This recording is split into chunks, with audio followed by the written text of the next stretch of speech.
Naisip ko lang nakatulong ba talaga sa iyo ang desisyon nung lumayo ako sa piling mo. Di ba yun ang nais mo kaya siguro naman oo. Dahil ginawa ko naman na ang iyong ginusto. Kahit na ganun, pansin kong simula pa nun, mula dun sa kahapon hanggang sa ngayon, ang lahat ng daan kahit saan lumingon ay pabalik pa rin sa iyo at sa ating nakaraan. Tanong ko lang, nariyan pa ba sa iyong pagkatao? Ang simpleng pinangarap ko na aking ginusto, na aking tinalikuran ng bukal sa puso para mabuo ka lang kahit pa ikakasira ko. Hindi ko alam ang sagot kung bakit ganon. Kahit saan lumingon at ibaling ang atensyon, ang lahat ng daan kahit saan lumingon ay pabalik pa rin sa iyo at sa ating nakaraan. Ngayong nahanap mo na nga ang sarili mo, heto na wala at naligaw naman ako dito. Masisisi mo pa ba ako kung nagkaganito kung ako'y susuko na lang sa ating kwento?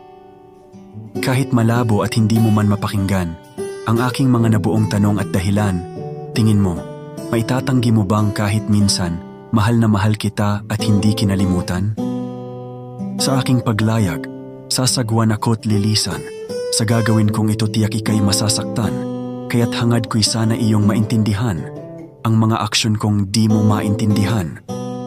Nasa pagdating ng hinintay na tamang panahon, baka sakaling hinding-hindi na bibitaw at iiwan, yun ay kung iyong pagbibigyan muli ang minsan sa ating nagdaan at natapos na pagmamahalan. Ang kaso lang, di na kayang pagbigyang muli dahil kahit na anong gawin sa sakit at hapdi, talagang di na mababalik ang ating dati, ang nakaraang nabalewala na lang sa huli. Kaya paalam na lang at salamat sa lahat.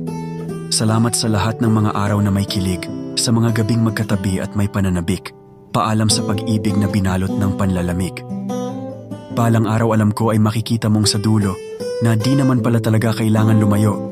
Pero sa ngayon, kung paglisan lang ang paraan, patawad at paalam kahit nasaan ka man, mahal. Alam kong balang araw ay makikita mo na dapat ay di na lang sana pala ako lumayo.